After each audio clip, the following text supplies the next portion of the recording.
Super typhoon na si Leon nasang maglalandfall na sa katimugan ng Taiwan ngayong hapon. At bagong upgrade sa PMO Weather, automated ensemble system na dagdagan na. Automatic na tropical cyclone track ni Pag-asa included na sa aking PMO Weather automated ensemble system. Kaya tropical cyclone signal number 4 nakataas pa rin sa dulo ng Itbayat at Basco, Batanes. Pero nalalabi ng malalaking kalupaan ng Luzon at least sa South Tropical Cyclone number 2 na lamang hanggang Tropical Cyclone Signal number 1. Mga ulanin sa ibang bahagi pa rin ng Southern Luzon, kabilang na ang kalurang bahagi ng bansa, tulad pa rin ng hatak sa Southwest Delicate Flow, tatalakayin.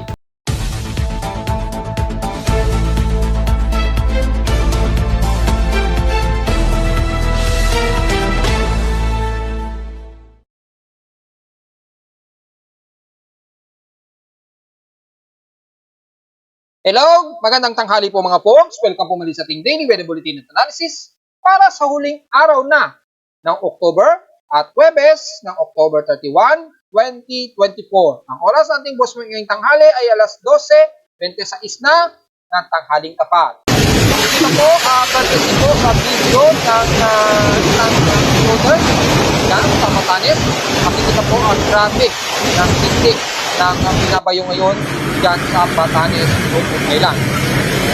Makikita po na above 88 to 140 km/h ang approximate na maximum na nakataas ang ulit ng makakang cyclone number 4 ang Batanes, Group of Island. Participate po sa nag-upload ng video.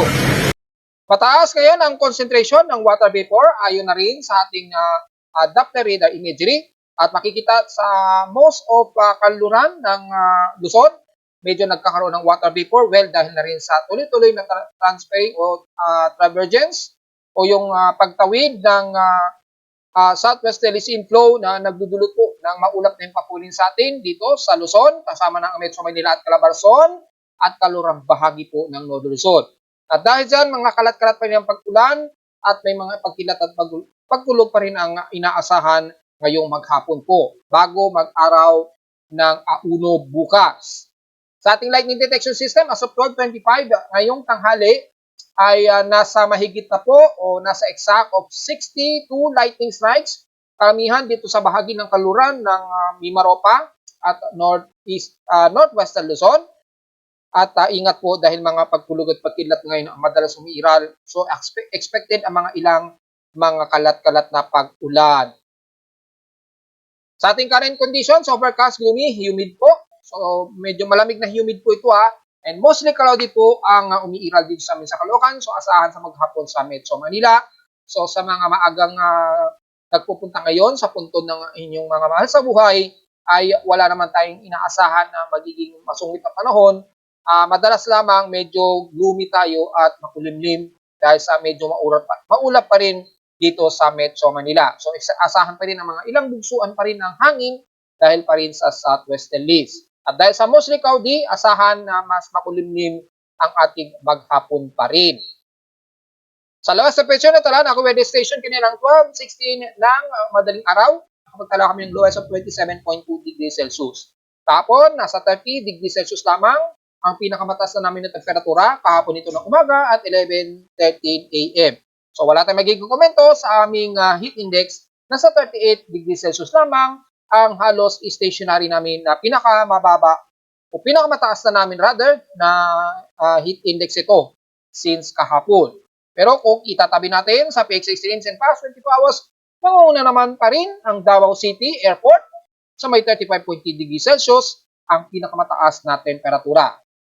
Sa Baguio City, bahagyang bumaba ang kanilang minimum temperature na nasa 16.6 degrees Celsius. So medyo cold breeze sa kanila dyan since kahapon. At sa Inola naman, ang kaluduluhan na po ng Itbayat Batanes, well, as usual yan, dahil mass pilot at mass torrential rains ang inabot sa kanila na 241 mm ang naging total rainfall sa kanila. At makikita po natin sa ating climatological extremes mula sa total rainfall as of 12 o'clock ngayong hapon, ngayong tanghali rather, nasa 241 ang unang Itbat Batanes, pangalawa ang Calayan Cagayan na 193 millimeters. Sa may Baguio City, maabot pa rin sa 94 millimeters ang kanilang ulan dyan, hanggang Subic Bay na nasa 46 millimeter. Coron Palawan, 42 millimeters. Apari, 39 millimeters. At San Jose, dyan sa Mindoro, nasa 32 millimeters ang naging pag-ulan. Mapapansin ninyo, most of western portions ng Luzon hanggang dito sa may bandang dulo ng Itbat Batanes kung saan mas malapit ang sentro o nasa tropical cyclone wind signal number 4 to 5 ang naging wind signal dyan sa kanila mula pa kagabi. At nakita nyo naman sa maliit na video, yan ay sa mismong sa Batanes na naranasan nilang grabe ang bugso ng hangin sa kanila, parang nangyari din sa kanila noong panahon ng bagyong Julian. Walang naging pag-ulan sa amin sa Caloocan since 2 days o 3 days ago. Puro makulimlim lamang kami. So, diretso agad tayo sa outside humidity. Mataas ang concentration, saturation na nasa 85% at wala naman itong nagbago since last hour. 1,005 hectopascals and steady ito since last hour naman ang aming atmospheric pressure. Makataas lamang sa 1,006 hectopascals. Meaning malapit pa rin ang presensya ng bagyong si Leon, kaya ganyan yan kababa. High tide low tide status, well, nasa pababa pa lamang yung level ng dagat. Pero kung titingnan natin sa pinaka tropical cyclone assessment monitoring para sa significant wave height ngayong araw hanggang sa susunod na 24 oras, tingnan natin mag-load. Yan. Sa significant wave height ay nanatili pa rin napakadelikado pumalaot sa buong bahagi ng extreme Northern Luzon. Ayan. Maabot pa rin sa 4 na metro ang unaabot ng tubig o dagat dyan sa bahagi ng Batanes, Cook Islands, 2.5 naman sa buong bahagi ng Northern Luzon. Umaabot na po yung 1.25 meters sa buong bahagi ng silangan at kanlurang bahagi ng Luzon hanggang Southern Luzon. Ibig sabihin lamang, medyo bawal pa rin pumalaot ngayon dyan hanggang bukas pa rin. Dahil umaabot pa rin sa 4 na metro mahigit ang tindi ng alon dyan sa extreme Northern Luzon area. Samantala, natiling meron tayong aktibo X-ray flux, bagamat minor ito, M-class category. Natiling as of 8 o'clock AM, nasa persistence pa rin yung ating warning ng geomagnetic field at photon flux. Nasa S1 minor pa rin ang ating photon flux, so expected ang impact ng radio minor impacts. Ito yung malaking significant na nagluloko po yung ating weather o automatic tropical cyclone forecast system sa Hawaii.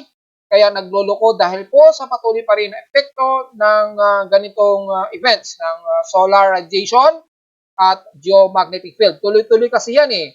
Titingnan natin dito ay yung cluster nga po.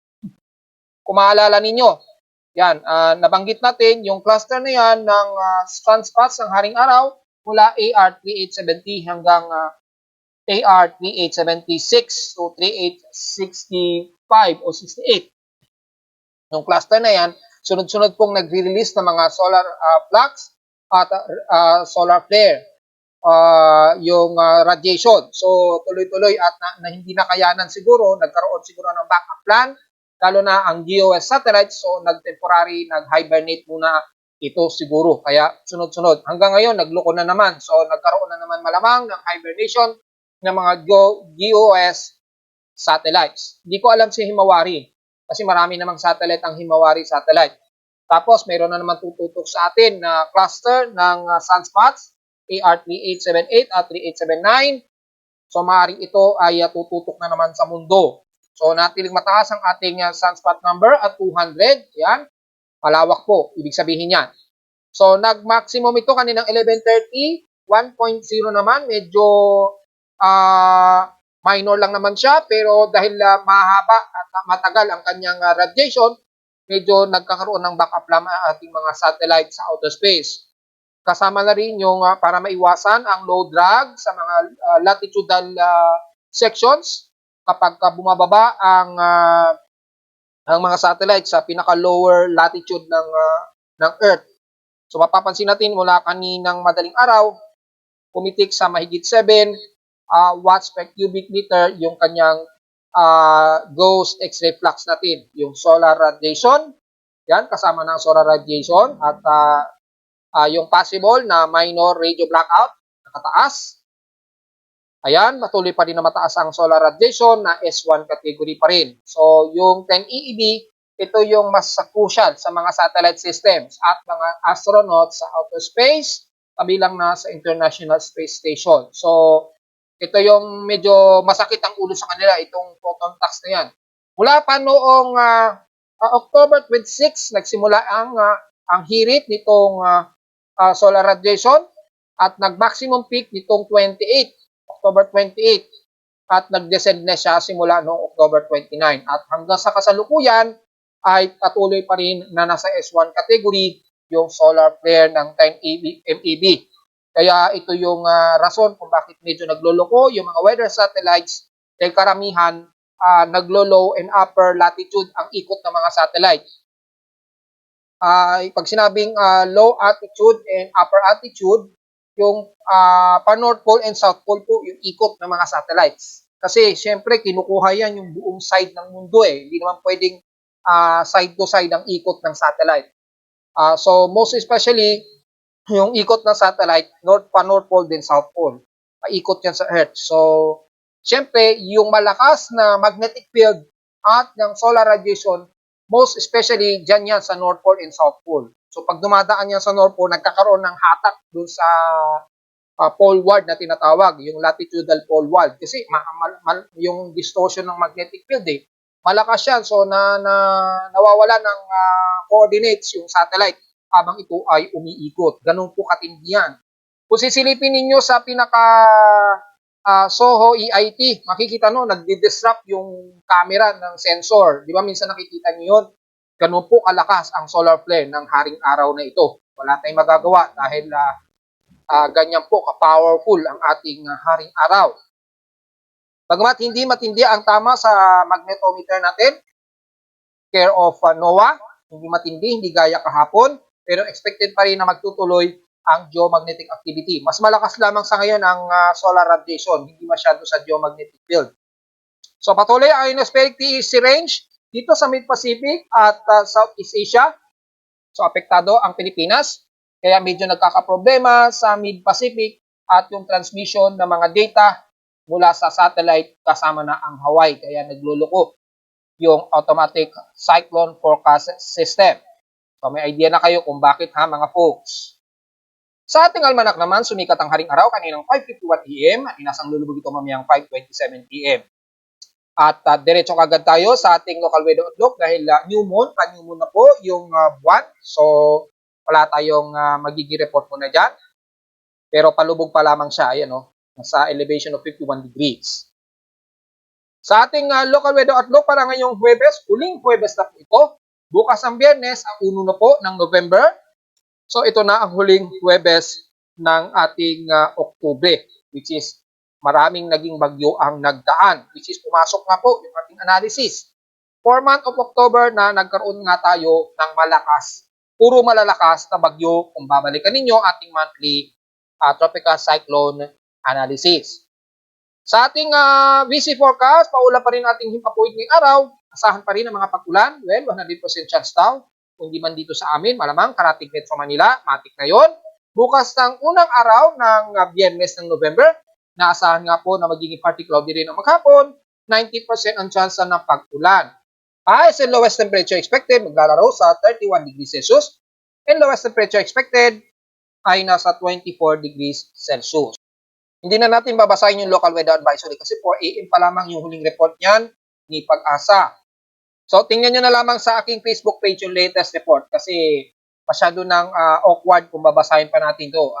Huling report kasi niya 3 AM Itong sinasabi ko, sana yung page system ni Pag-asa maging dynamic na rin, sana automated. Mas maganda kasi yon para hindi masyado nadidelay yung mga pag-uulat, lalo na sa weather advisory. So, diretso agad tayo sa ating ginagamit na satellite imaging. Makikita po mula dito sa pinaka-infrared true color, yung realistic true color, makikita po na halos hindi kita pa rin ang buong bahagi ng Nodo Luzon at natatabunan pa rin ng outer gale wall o yung pinaka-storm wind ni Bagyong Leon na piling super typhoon category pa rin siya hanggang sa kasalukuyang ito.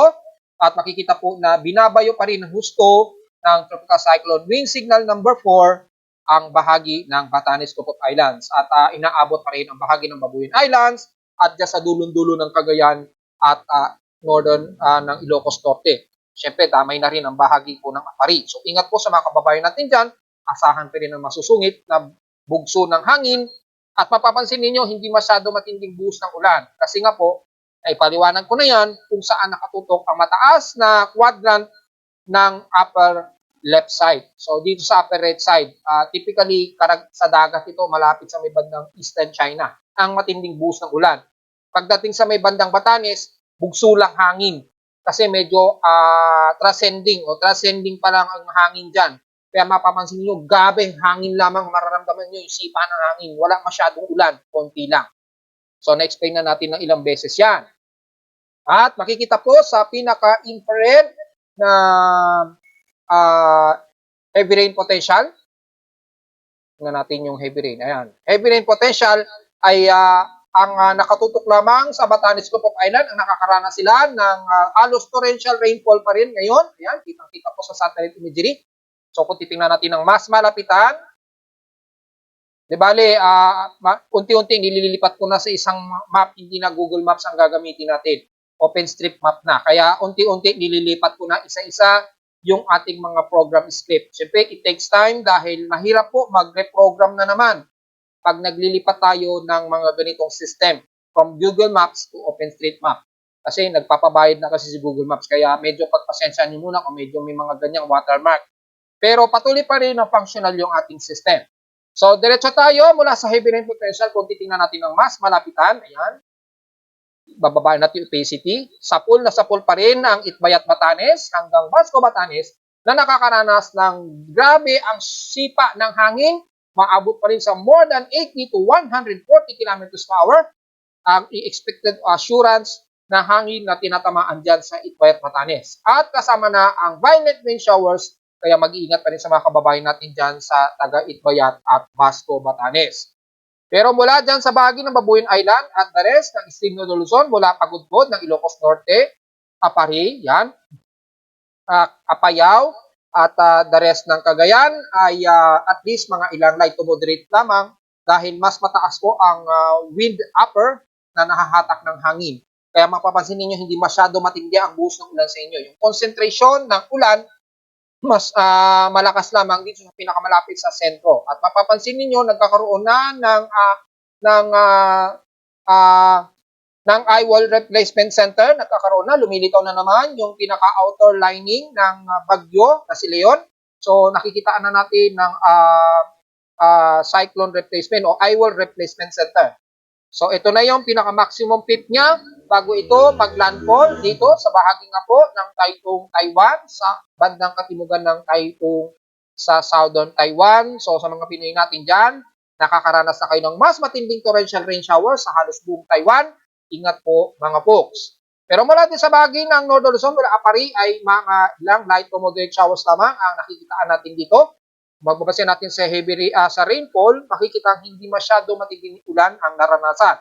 Mga ilang light to moderate ang madalas at mabugso-bugso po ito mga folks. Kabilang na ang buong bahagi ng Kanluran, Ilocos Sur at ilang bahagi ng La Union and the rest ng bandang Pangasinan. So kung mas lalapitan natin ito, yan, punta tayo sa pinaka-rainbow area, switching tayo sa sandwich color para makita natin yung mga light to moderate showers.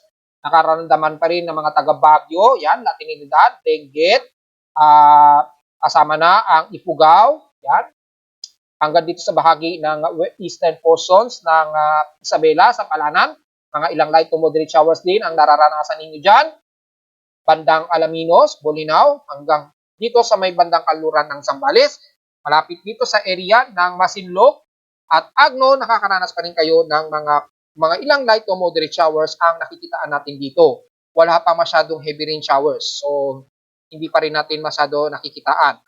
Mga cluster lamang na ilang bugsuan na heavy rains ang medyo iira sa bahagi ng Zambales at bandang Pangasinan. So, medyo ingat pa rin ito magdala po ng pananggalang sa ulan. Ganun din sa pababa ng Olongapo hanggang dito sa bahagi ng San Fernando, Pampanga. Pero the rest ng Central Luzon, magiging maulap din kayo dyan. Ilang light rain showers ang medyo iira sa inyo dyan hanggang sa bandang Nueva Ecija, pababa ng Gapan, at papasok ng Metro Manila na magiging mas maulap ang himpapuin, hindi pa rin may aalis sa mga ilang light to moderate showers na medyo may mga nagtatabas dito sa bandang Bulacan area, San Jose, Del Monte, Bulacan, pababa na yan ng bandang Valenzuela, yan, hanggang dito sa Quezon City. So most of dyan sa area na yan, ang medyo makakaranas kayo ng mga pagkulan, ha, kalat-kalat po yan. At mula naman sa buong Calabarzon hanggang sa buong Kabikulan area, maulap din at asahan ng mga ilang light to moderate showers. Typically, mga ilang drizzle rains ito habang nagtatabers. Ang most ng southwesterly wind flow, ayan, umaabot hanggang Southern Luzon. Yan o, yung traversing ng southwesterly wind flow na may dala pong mga ilang kalat-kalat na pagulan po. So magdala po ng payong dahil uulanin pa rin kayo dyan sa bahagi ng Camarines Norte hanggang Camarines Sur.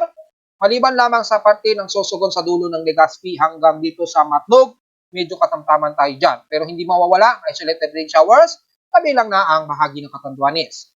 Pero sa Mimara pa, makakanaras kayo automatic ng mga ilang light to moderate and some heavy rain showers sa bahagi nga po ng Occidental Mindoro at dito rin sa Oriental Mindoro, makakaranas din kayo ng mga ilang light to moderate and some clusterized heavy rain showers. Pero concentrated ang heavy rain showers dyan sa bahagi ng Coron, Palawan, ingat po sa potensyal ng pagbaha. Kabilang na ang Dinapacan and Nido hanggang Taytay. Ingat po, dahil nakakaranas kayo dyan ng mga ilang bugsuan, na ilang moderate and heavy rain showers ngayong tanghali. At asahan yan nitong hapon.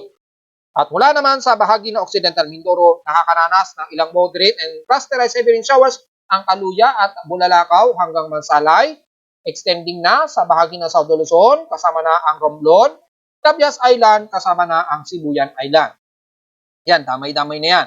At mula sa may Sibuyan, kabilang na ang kalurang bahagi ng Panay Island, mga ilang light rain showers kayo dyan, and the rest ng bahagi ng Masbate. Bagamat, mas moderate na ang himpapawid mula pababa ng Masbate hanggang Negros Regions and entire ng Visayas.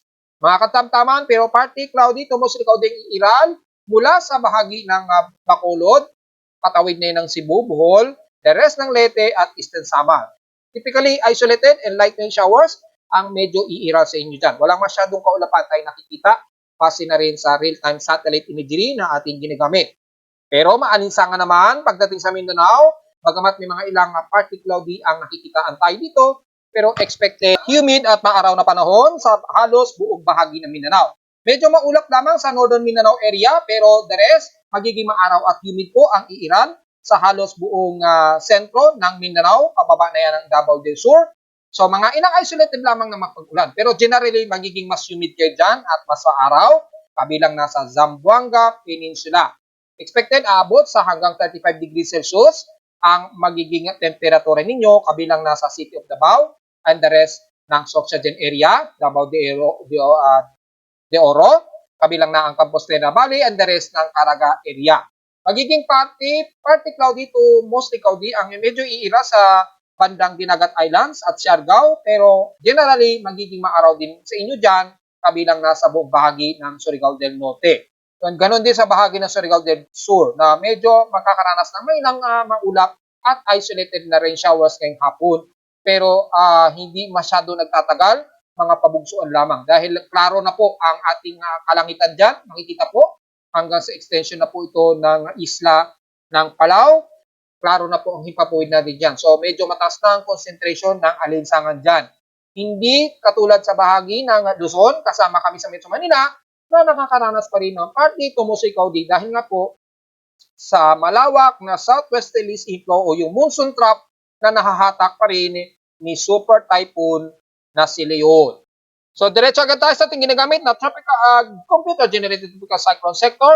Although, nagluloko na naman yung ATCF, pero meron tayong mga backup system. Kapag may mga ganyan, nagkakaroon ng fail system, meron tayong fail proof data. I-click nyo lang yan para makita ninyo yung at least latest data na hindi nagpe-fail. So, makikita natin as of nitong ngayong hapon, makikita po ang sentro na ngayon nito, nasa karagatan na po ng southeast ng Donghae sa southern Taiwan. Yung pinaka-sentro nitong si super typhoon na si Leon.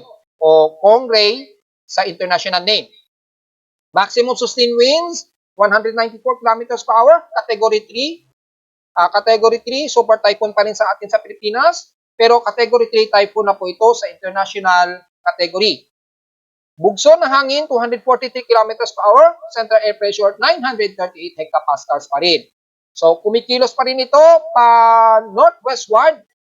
At since wala tayong actual data kung gaano kabilis ito, so medyo blind tayo sa magiging movement speed. Pero approximately, maramang naglararo yan sa 10 to 15 kilometers an hour yung bilis ng kilos niya. Medyo mabagal. At dahil nandito na siya sa karagatan ng Southern Taiwan, ay makikita po na yung halos yung pinaka-center ay niya naglalandfall na po sa bahagi nga po ng Chengong or ng pagitan ng Dulan Forest. So, pasok pa rin sa vicinity ng Taitung County ng Southern Taiwan. So, considering landfall na rin po ito na maituturing dahil yung pinaka-wall nitong si Leon. So, considering na rin na nagla-landfall na rin siya dahil yung pinakamata niya nasa bandang Shenggong na eh. Oh. So, considering nag-landfall na po at maituturing unang landfall niyan ni Bagyong Leon. So, ingat po sa mga Pilipino natin sa Taiwan na maranasan ang direct contact ni Bagyong Leon. At mula sa ating multiple ensemble tracks, dito, although dito may multiple ensemble tracks dyan, ayan o. Kaya lang kasi unti-unti nililipat ko na yung data, yung script, pero working pa rin yan. Nililipat ko lang unti-unti. Makikita po pa rin yung aktibong forecast tracks. Pero sa pinaka-experimental ko na multiple ensemble multi-tracks ng ating automatic ensemble forecast system, makikita po, including na po yung forecast track ni Pag-asa. Ayan, makikita na rin yung pinaka-detalye at real-time na galaw ni Pag-asa. So, meron na tayong at least dalawang aktibong weather agencies mula sa official ni Pag-asa at ng Joint Typhoon Weather Center. Papalitan ko rin yung icon na yan kasi kailangan magkaiba kulay ni Pag-asa at ni Joint Typhoon Weather Center. Ito kasi kay Pag-asa. So dito, detalyadong-detalyado. Ito yung sinasabi ko kay Pag-asa na maganda, automated na rin yung forecast track. Although automated naman tong forecast system ni Pag-asa. So naging advantage natin para magamit din natin yung pinaka-automation ng kanilang forecast track system. So, inasahan ngayong hapon nga po at ngayong tanghali, nandito na halos yung pinaka-sentro ng mata niya. So, inaasahan na hihina ito at bababa sa typhoon category. Yan, expected yan ng mamayang hapon o gabi. Ito, 8 p.m. ito, according sa top forecast track ni Pag-asa. So, inaasahan din natin, ganun din sa kapareho sa forecast track ng Joint Typhoon Weather Center. Pero magkaiba yung kanilang forecast track. Mapapansin ninyo, nandito yung pinaka-track kay Pag-asa. Ito naman yung kay Joint Typhoon Weather Center. So, kung kukunin natin yung pinaka-main track niyan, dito yan sa gitna. Which is, ito yung tinatawag na average na most of nearest accuracy na magiging kilos ng isang bagyo. So, importante po na meron tayong data feed ni Pag-asa at Joint Typhoon Weather Centers dahil nakukuha natin yung pinaka-average ng possible na magiging daan talaga ng bagyo. Kinukuha natin yung average yan sa pagitan ng dalawang agencies, kay Pag-asa at Joint Typhoon Weather Center. Ito naman sa akin, ito yung inaasahan natin na average na magiging track ng bagyo. So, at least maganda yan, naging advantage na nagkaroon tayo ng automation din ng forecast track mula kay Pag-asa. So, yun. At nandito na sa may bandang Eastern China, na aabot ng severe tropical storm. Bababa na sa severe tropical storm. Kasama na rin kay Joint Typhoon Weather Center. So at least malinaw na malinaw at detalyeng-detalye na mas nalalaman natin yung pinaka-average na possible na dadaanan ng forecast track. Kung titingnan natin sa mga multi-ensemble forecast, mas malapit yung accuracy na ipinapakita ng track ni Pag-asa dahil nasa halos average, yan, nasa average ng cone of uncertainty ng mga multi-ensemble tracks. Hindi gaya sa Joint Typhoon Weather Center, medyo overshoot pa yung ipinapakita rito. So, tingnan natin, maaaring umurong din yan dito, napapantay sa mga ensemble forecast track na yan. So, nakikita na natin na yung nagiging basehan ni Pag-asa ay maaaring dahil na rin sa mga multi-ensemble forecast na yan. Mas mataas po yung accuracy kapag kaganyan. Hindi gaya na lamang kay Joint Typhoon Weather Center, medyo off-book siya, medyo malayo siya sa mga nakikita nating mas closer na mga multi-ensemble tracks. Si Joint Typhoon Weather Center lang ang medyo naiiba. Napakalayo. So, yung kung titingnan natin yung chaos theory, yung accuracy niya, mas naging accurate yung kay Pag-asa dito. So, kitang-kita po dahil napapagitnaan siya ng mas maraming ensemble forecast track. So, yung accuracy ng ensemble, mas mataas ang confidence kay Pag-asa. So, at least dito, malinaw natin nalalaman kung ano ang mas closer accuracy compared sa mga international agencies. So, ibig sabihin lamang nito, wala talagang walang absolute na mas accurate. Kay Pag-asa man yan, Japan Meteorological Agency man yan, o Joint Typhoon Weather Center. Alin man sa kanila, minsan sila ang either sa kanila ay hindi nagiging mas accurate. Papalit-palit lang yan. And then habang tumatakbong oras, nagpapantay at nagpapantay din sila ng mga forecast track. So sa ngayon, kitang-kita naman na medyo off yung kanilang forecast track. Mas malapit yung confidence ng track ni Pag-asa compared sa Joint Typhoon Weather Center. Ibali itong icon, papalitan ko yan, iibahin ko kulay niyan. Kailangan kasi medyo iba kulay niyan compared kay Joint Typhoon Weather Center para hindi ma-misinterpret. Kasi magkapareho ng kulay Ito yung kay Pag-asa, ito yung kay JTWC. So, medyo nakakalito. So, iibahin natin yan dahil under programming pa ako, in-experiment ko pa habang nililipat ko sa bagong mapa, hindi na Google Map. OpenStreetMap na po yung ginagamit ko kasi si Google Maps kasi may bayad na yung kanilang services, yung kanyang JavaScript. So dito, kay OpenMap, kaya nang mapalitan din yung mapa, nagiging dark mode. So inaaral ko pa yung maigi, unti-unti, tinatransfer ko na siya. So again mga folks, maganda po. Pero ang halaga, functional na po siya, ino-observe ko na lamang yung mga bugs and some errors. Samantala, meron yung ating binabantayan, si 90W. Nasa medium intensification of development na siya at yung kanyang ensemble, yung empirical forecast track, makikita po dito, pinost ko na rin yan sa Facebook page, makikita natin yung pinaka-mean o average track ay medyo mataas ang certainty na ito ay papasok ng ating Philippine Area of Responsibility. Although maliit pa po, ang chance niya magiging isang ganap na bagyo dahil posible pa rin niyang malusaw na lamang dahil yung kanyang low-level convection masyado pa pong hilaw.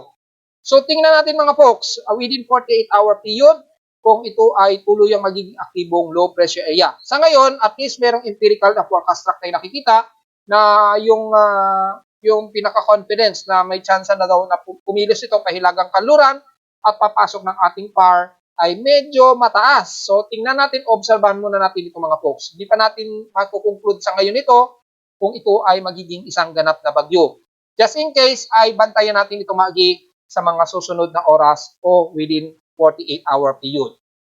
Yun ang ating medyo tututukan. Dahil itong si Leon ay medyo safe na po ang kalupaan ng bansa maliban na lamang kay Batanes Group of Islands. So yun po ating pinaka-latest analysis para sa kay Bagyong Leon at sa bagong binabantay nating invest na si 90W. So sa ulat lindol ay makikita natin ay wala naman at medyo mayroong isang magnitude 4 tayo na-detect sa aking seismograph. Well, kung titingnan natin dyan, ay malamang na-detect yan mula kay PHIVOX. Naganap yan kaninang 5:39 AM, magnitude 4.9 po yan, na may lalim na 12 km lamang dyan sa Dolopira Island, Calayan, Cagayan. Northwest ito ng Dolopira Island. Ayun Calayan, Cagayan. So kasabay ng medyo binabagyo ang Babuyan Islands, nagkaroon pa ng magnitude 4.9 ang area ng Dalupiri Island. So, intensity 1 to intensity 2 ang malamang na umabot dyan sa isla na yan ng Dalupiri Island.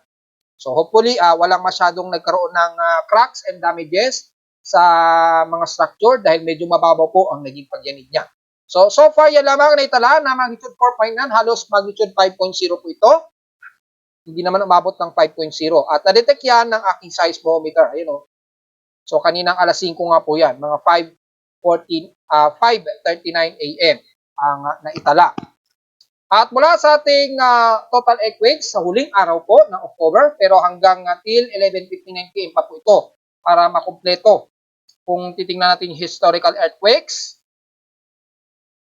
Para sa huling araw ng October 2024, kung nakakailan po inabot, nasa total of 903 earthquakes po. So, hindi po umabot. Malabo na po itong aabot sa 1,000 total earthquakes. 852 rito is magnitude 2.0 pataas, 49 sa magnitude 4.0 pataas, at walang nadagdagan hanggang sa matatapos ang buwan na ito na magnitude 5 and magnitude 6 pataas. So, maganda po ang naging resulta ng ating lindol ngayong month of October. Konti lamang yung medyo malakas-lakas na mga paghinig. So, maganda na yan. Kaya lang, bagyo naman ang dumami sa atin ngayong month of October. So, yun na lang kaibahan. Pero dahil sa kokonti, hindi naman umabot sa 1,000, lalabas ang total earthquakes ngayong October ay lalabas pinaka-konti in the past 3 months ng ngayong taon. So, medyo good news na rin to maituturing mga folks. At narito naman ating 3-day weather forecast para sa araw ng Huwebes, huling araw ng Huwebes ng October 31, 2024.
At hanggang dito na lang po ating daily weather bulletin at analysis para sa huling araw ng October 31, 2024.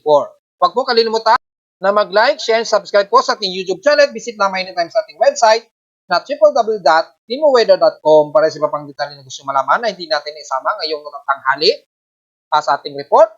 Since medyo unti-unti nag-improve weather condition naman na ang Central Luzon pababa ng South Luzon. At visit naman sa ating website para sa gusto malaman ang dynamic events, lalo na sa detection ng aking aparato sa Caloocan at sa data feeds mula sa iba't ibang weather agencies. Maraming salamat po mga folks at magandang hapon po sa ating lahat.